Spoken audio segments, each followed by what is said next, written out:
اللہ اور آل محمد کا عجیب و غریب معاہدہ ہے. اللہ نے کہا وہ مجھے سجدہ قبول نہیں جو آل محمد کے سلام کے بغیر آ جائے.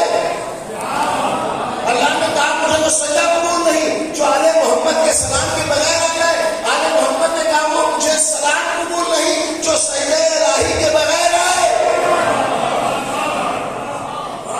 اور اس بات کو اس عالم یگانہ نے ثابت کیا. یہ دستوں میں لگے والے جوان بوڑھے بچے جنہوں نے جلوس کو مراحل کو طے کرتے کرتے یہ سجدہ اور نماز نہیں ہے، شکرانہ ہے زحمت حسین. شاید لوگ اس کو گروگے کو دوسری لفظوں سے یاد کریں جو نادان ہے. خدا کی قسم یہ نماز ہے، شکرانہ ہے زحمت و قربانی حسین. اس کے معرفت علماء کے سلسلے میں ہے کہ مصلی پہ کھڑے ہوتے تھے نیت سے پہلے کہتے تھے السلام علیکم یا نماز ایک مذہبی ورزش کے سوا کچھ نہ رہ جاتی اگر رہتی تو اگر حسین کا آخری سجدہ نہ ہوتا. رکوع ایک بے جان ورزش کے سوا کچھ نہ رہ جاتا اگر کسی نے رکوع میں وہ چیز نہ دے دی ہوتی جس کا انگوٹھی کے ذریعے کائنات کو علم کو بچانے اور پہچاننے کے لیے در آل محمد کے بارے میں کچھ نہیں ہو سکتا. ہاں حدیثوں کا ایک عجیب تماشا کیا گیا ہے، ایک عجیب کھیل کھیلا گیا ہے ایک اندھیرے ملک کے باغی گورنر کے خاندان کے ذریعے.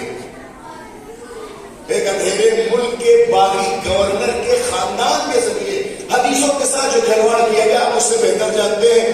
اگر کوئی کسی کو ماں کے لقب سے ملقب کر دیا گیا کہ مومنین کی ماں ہے تو جن کے خود نہ نہال و دیہال کا پتہ نہیں ہے مومنین کے ماموں بنا دیے گئے. اگر ایک ذات کو دروازے علم کہا گیا، میں صرف لمبی سی طرح گفتگو کرنے کا تو سمجھتے تو بہتر علماء تو آپ مجھ سے بہتر جانتے ہیں. ایک اگر ذات کو شہر علم کے باپ بنایا گیا ہے، دروازہ بتایا گیا ہے تو ان لٹیرے خاندان والوں نے مال غنیمت ہو یا فتح کی حدیث کسی کو نہیں چھوڑا ہے. انہوں نے کسی کو نہیں چھوڑا.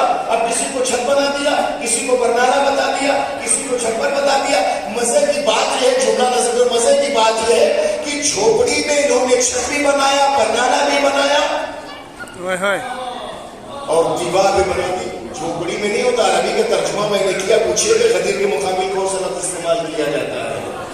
علم کو بچانے کے لیے میرے عزیزو اس دنیا میں اگر ہے اپنے آپ کو زندہ کر رکھنا ہے در آل محمد سے وابستہ کرنا ہوگا. چھوٹے سے چھوٹے گاؤں سے لے کر کے لوگ ہجرت کر کے شہر آتے، شہر میں جانے کے کالج سے پڑھ کر کے یونیورسٹی تک جاتے. ایک جملہ نازل کروں گا. بچہ جو گاؤں سے نکلتا ہے قصبے سے شہر سے بڑی بڑی یونیورسٹیوں میں جاتا ہے، جس بھی لائن کو جائے، MBA کرے، BBA کرے، BBS کرے، جو BMS کرے، جو بڑی ڈگریاں ہوتی ہیں، جو کچھ بھی وہ کرنا چاہے. محمد اگر آپ کسی بھی یونیورسٹی کے فارغ اور کورس کمپلیٹ کرنے، ڈگری کمپلیٹ کرنے والے بچے سے، دانشجو سے، اسٹوڈنٹ سے اگر آپ پوچھیں کہ بیٹا آپ یہ کیوں کر رہے ہیں، MBA کیوں کر رہے ہیں، BBA کیوں کر رہے ہیں، MBBS آپ کیوں کرنا چاہتے ہیں، ماں فرمائیے گا ایک ہی جواب ہوگا تاکہ بہترین نوکری مل جائے. یہی ہوتا ہے نا کہ اگر ڈاکٹر بن گیا تو کسی ہاسپٹل میں نوکری ہی تو ہوگا. انجینئر بن گئے کسی علاقے کسی کمپنی کسی ملک میں جا کر کے نوکری تو ہوں گے. پائلٹ ہوں گے کسی کمپنی کے جا کر کے کسی ایئرلائنس میں نوکری ہی تو بنیں گے. یہ دنیا کی جتنی بڑی سی بڑی ڈگریاں ہوں، چاہے وہ دریا کے سینے کو چاہ کر کے کشمیر چلانی ہو یا ہواؤں کے دوش میں اڑانے والا جہاز ہو یا بڑی سی بڑی بلڈنگوں کے نقشے بنائے جانے والے، یہ ساری چیزیں یہ سب کیا ہے؟ یہ دنیا کی نوکری ہے. اور جہاں نوکریاں ہوتی، نوکری ختم ہونے کے بعد پھر کوئی کسی نوکر کو یاد نہیں رکھتا. لیکن جہاں خدمت ہوتی ہے نوکری ختم ہوتے نوکر ختم ہو جاتا ہے. لیکن جہاں خدمت ہوتی ہے خادم مر بھی جائے تو اولادوں کو خاندان یاد رکھتا ہے. جہاں نوکری ہوگی، نوکری کے بعد ختم ہونے کے بعد، نوکر کے مر جانے کے بعد نہ نوکر یاد، نہ نوکری یاد، نہ شغل یاد، کچھ نہیں. مگر جہاں خدمت ہوتی، خادم باپ مر جائے تو خادم اولادوں کو یاد رکھا جاتا. ہم نوکرانے آل محمد رہی، خادمان آل محمد ہے. اور یہی وجہ ہے کہ پشت در پشت آنے کے بعد سلسلہ جاری و ساری رہتا. دنیا کی بڑی سی بڑی ڈگری میں کرنے کے بعد، بڑی سی بڑی نوکری پانے کے بعد کیا ہوتا ہے؟ ریٹائرمنٹ ہے. دنیا کی بڑی سے بڑی نوکری آپ کر لیں، ریٹائرڈ آپ کو ہونا ہی ہونا ہے، بعض نشست آپ کو ہونا ہی ہونا. صرف ایک ایسی خدمت ہے علم آل محمد کی کہ جہاں ریٹائرمنٹ نہیں ہے. جب تک سانسیں چل رہی ہیں انسان دریا آل محمد سے جڑا ہوا ہے. جب تک انسان کی سانسیں چل رہی ہیں تب تک وہ دریا آل محمد سے جڑا اور خدمت آل محمد انجام دے رہا ہے. آج آپ دیکھ لیں بزرگ ترین مرجع جس کی عمر سب سے زیادہ ہو، چاہے نجف میں یا قم میں، آپ دیکھ لیں کہیں ریٹائرمنٹ کے. اچھا مزے کی بات یہ ہے کہ یہ پھول جتنا زیادہ حیات کا کھلتا جاتا ہے اتنا ہی اس میں اور تازگی آتی ہے. جتنے شباب پہ جاتے ہیں، شباب پہ جانے کے بعد ان میں پشموردگی اور مرجھاہٹ آتی چلی جاتی ہے. صرف عالم محمد کا ایک ایسا پھول ہے جتنا یہ کھلتا جاتا ہے عمر جتنی بڑھتی جاتی ہے اتنا نکھار آتا چلا جاتا ہے. اور مہاراجہ کی تصویروں کو دیکھیں، جوانی میں وہ لک نہیں ہوتا جو 70 سال میں جا کے نور آتا ہے. دیکھنے سارے علماء کی تصویر اس لیے کہ جتنا زیادہ یہ اپنے حیات کے پھول کو کھلاتا چلا جاتا اتنا زیادہ نور بڑھتا چلا جاتا. انقلابی بھائیاں علامہ ابو الحسن صاحب قبلہ کے سلسلے میں، آپ کے قائد اور آپ کے ملک کے رہبر کے سلسلے میں، اور آپ کو میں کہ محمود کیوں کروں، اردو دنیا کے قائد اور رہبر، قائد وہ ہے جو خطرات سے آگاہ رہتے ہیں، قائد وہ ہے جو قوم کو سونے نہ دے، قائد وہ ہے جو گڈھے میں گرنے سے پہلے اس کے ہاتھوں کو پکڑ لے. جو خواب غفلت سوتا ہے وہ بھوکا راہی تو ہو سکتا ہے، قائد نہیں ہو سکتا ہے. لیکن جس کی آنکھوں سے نیندیں اٹھ گئی ہو، روٹ گئی ہو، جس نے کبھی نرم و گرم بستر نہ دیکھا ہو، جس نے ہمیشہ یہ کہ قوم بیدار رہے، قوم بیدار رہے، یہ زندہ رہے، یہ جاگتی رہے. ایک جملہ کہا نا کہ میں مذہب بدل دوں گا اگر کوئی ابو الحسن صاحب کو دہشت گرد ثابت کرے. ناصر بھائی یہ جملہ ہے نا کہ اگر ایک سید ایک اولاد زہرا ایک بات کہہ رہا کہ میں مذہب بدل دوں گا اگر اس اتنا خدا رسیدہ خدا رستہ اور رسیدہ شخص عالم دین کے سلسلے میں کوئی یہ کہہ دے کہ یہ دہشت ہے. میں شکر گزار ہوں سید بزرگوار کا دونوں اولاد زہرا کا مسئلہ ہے. ایک سید ساتھی صاحب ہیں فرما رہے ہیں ابو الحسن کے لیے کہ میں مذہب بدل دوں گا اگر اس شخص کے سلسلے میں کوئی یہ ثابت کر دے، کوئی یہ ثابت کر دے، کوئی یہ ثابت کر دے کہ دہشت گرد ہے. یہی تو ہم سمجھانا چاہتے ہیں. جس نام کا اثر اگر کسی اولاد زہرا پر رکھ دیا جائے تو وہ ابو الحسن دہشت گرد نہیں ہو سکتا. دہشت گرد وہ تھے جو پہلے ابو الحسن کے دروازے پہ آئے تھے. صلوات بھیجے محمد علیہ محمد پر. سب سے پہلے تو دہشت گرد وہ تھے جو ابو الحسن اول کے دروازے پہ آئے تھے. یہ نام والا، یہ نسل والا، اس گھرانے کا ماننے والا مظلوم ہو سکتا ہے، دہشت گرد نہیں ہو سکتا ہے. اور آج کے جیسے حالات گزر رہے ہیں لمحات میں ہم سانسیں لے رہے ہیں. بکاؤ میڈیا ایک لفظ ایک علاقے میں رہنے والے مظلوم کو دہشت گرد کیوں وہاں سے مختلف اپنی زبانوں میں کہہ رہا ہے. نادان ہے وہ لوگ. کبھی بھی اپنا حق طلب کرنے والا دہشت گرد نہیں ہوتا. کبھی بھی اپنا حق طلب کرنے والا دہشت گرد نہیں ہوتا. اگر کوئی شخص آئے اور میرے گھر میں گھس جائے، اس پر قبضہ کر لے تو جس بھی طرح میں اسے نکال سکتا ہوں نکالوں گا. یہ میری شجاعت ہے، دہشت گردی نہیں ہے. کوئی اگر ہمارے گھر میں آ جائے، اس کو قابض ہو جائے قانونی چارہ کے ذریعے سے، وکیل کے ذریعے سے، court high court supreme court کے ذریعے سے، لیکن جب عدالت اپنے آنکھوں پہ پٹی باندھ لے تو پھر ہم کو اپنے ہاتھوں کو کھولنا پڑے گا. اور ہاتھوں کو کھولنے کا نا ظلم نہیں ہے، دہشت گردی نہیں ہے. یہ مظلومیت کی آواز ہے جو دنیا تک پہنچانا چاہیے. اور دہشت گردی کس مرحلے کو اب میں آج کے بعد خدمت قانون کیا ہے دہشت گردی کا کہ ایک شخص دوسرے کی ملکیت یا دوسرے کے حدود مملکت یا ملکیت میں اس کی اجازت کے بغیر داخل ہو جائے. دہشت گردی یہی تو ہے. ایک ملک ہے، اس ملک میں اجازت کے بغیر اور غلط ارادے سے داخل ہونا، ایک تو اجازت کے بغیر، دوسرے پر غلط ارادے سے داخل ہونا، اسی کا نام دہشت گردی ہے. میں پھر جملے کو دوہراؤں، کسی کی ملکیت یا مالیت میں یا ملکیت میں، ملکیت یا مالکیت میں اجازت کے بغیر اور غلط ارادے سے داخل ہونے کا نام دہشت گردی ہے. سب ایک ساتھ تقریب ہے. 2 محرم کو ایک سرزمین پر نور کا ایک قافلہ اس نے اجلال نزول کیا.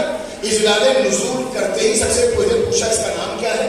زمین کے نام مجھے وہ کیا، اور دیر ہونے کے بعد کنفرم ہونے کے بعد آپ کے زبان میں ہونے کے بعد اس کا مالک کون ہے، اس کا مالک کون ہے، فلاں قبیلے والے بلانے کے بعد اس کی مساحت کو معین کرا ہے.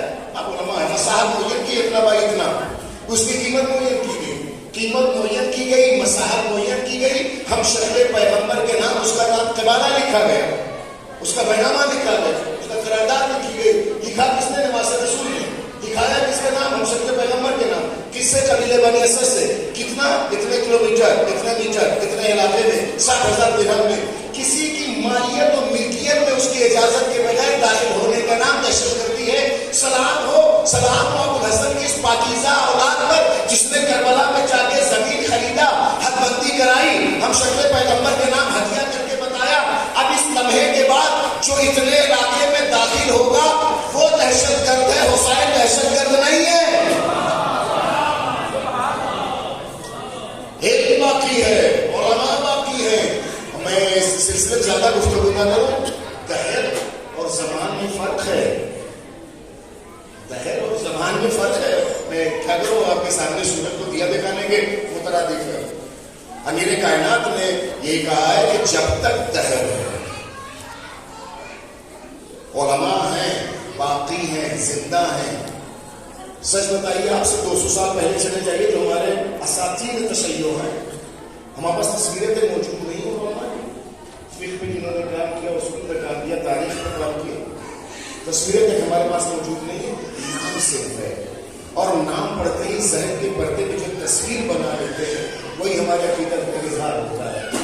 علماء کا ان تاریخ کے درمیان رہ جانا آبرو قول امیر کائنات ہے کہ جب تک زمانہ نہیں, جب تک دہر, تاریخ جب سے لکھی جانی شروع ہوئی اس کے پہلے, اور جہاں تاریخ جا کر دم توڑ دے گی اس کے بعد, علماء کبھی پوچھنے والے نہیں. لیکن میں معافی چاہوں گا, ہو سکتا ہے علم اور عالم اور علماء کے نام, اور آج تک تو ایک رسوائے زمانہ لفظ جرأت کے ساتھ کہہ رہا ہوں, کمنٹ اس میں کرنا چاہیں تو کریں. اب تو رسوائے زمانہ لفظ علامہ کا ایسے ایسے خاچہ فروشوں کے نام لکھ دیا گیا ہے جو اچھے اچھوں کو چونا لگا دیتے ہیں. کاش تاریخ میں آپ کے نظر ہو تو حالات میں ایسے ایسے خاچہ فروشوں کے نام علامہ کا لفظ لگا دیا تو اچھے اچھوں کو چونا لگا دیتے ہیں, تو ملک کے اندر اور ملک سے باہر بھی چلے جاتے ہیں. سلام بھیجے محمد و آل محمد.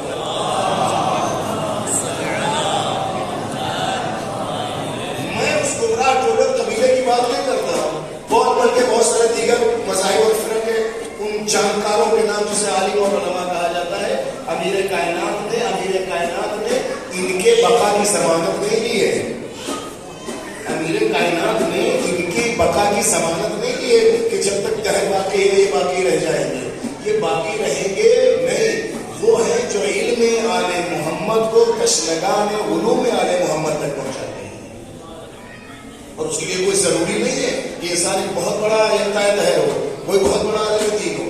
اپنی سکت پر, اپنے امکان پر جو جتنا جہاں تک پہنچا سکتا ہے. سورج کبھی بھی دیے پر طنز نہ کرے, کبھی بھی سورج چراغ تانا نہ دے کہ میں تو سورج ہوں, تو دیا ہے, تو چراغ ہے, تو چراغ ہے, یہ تو شمع, اس میں کمی کیا ہے, اس میں کمی کیا, میں تو سورج ہوں. لیکن کوئی سورج کے کان میں جا کے سرپوشی کرتے پیغام دے دے کہ آپ بجا فرماتے ہیں کہ آپ سورج ہیں, بہت چمکتے ہیں, بڑی بلندی پہ چمکتے ہیں, لیکن یاد رکھیے کہ جن کوڑوں میں آپ پہنچ نہیں پاتے, اگر میں چراغ نہ جلوں تو اندھیرا ہو جائے گا. کاش اس کی قدر کرتے ہیں. ہو سکتا ہے سورج اس بات پر غرور کرے, شہرت ہے, دولت ہے, بہت بڑا ہمارے پاس منصب ہے, دنیا جانتی, بڑے بڑے القاب سے مجھے نوازا جاتا ہے. یہ چھوٹا سا اور معمولی سا طالب علم کا کہاں میرے پاس اتنا بڑا ٹائٹل ہے, یہ تو معمولی ٹوپی والا ہے, تو معمولی مکتب اور گاؤں میں رہنے والا ہے. یہ معمولی دیا سورج کو یہ بتا دے تمام القابات آپ کے نام بالکل صحیح, لیکن آپ مرکز میں بیٹھے رہ جاتے ہیں. اگر میں ان چھوٹے گاؤں میں نہ پہنچوں جہاں آپ کی سورج کی کرنیں تشنا کر گئی ہیں, اس علاقے میں یہ آل محمد کا دیا کام آ جاتا ہے. میرے عزیزوں, میرے دوستوں, میں اپنے علماء اپنے چھوٹے بھائیوں کے لیے کہوں گا کہ جب کبھی بھی رمضان محرم یا شہزادی کی شہادت کی تاریخیں آتی ہیں, گاؤں علاقہ پسماندہ پیدل جانا پڑتا ہے, کیچڑوں میں جانا پڑتا ہے, سردی اور گرمی کو برداشت کرنا پڑتا ہے. ہو سکتا ہے بھائی کوئی بڑا نام, بڑے شہر, بظاہر بڑے ممبر, بڑے علاقے سے پڑھ رہا ہو, بول رہا ہو, ان مشہور سورجوں کے نام آپ یہی پیغام پہنچا دیے. چمکتا ہے سورج آپ پر بہت بلندی سے, لیکن گھر کے کونے قطرے کو اجالا میں چراغی بخشتا ہوں, سورج وہاں نہیں پہنچتا.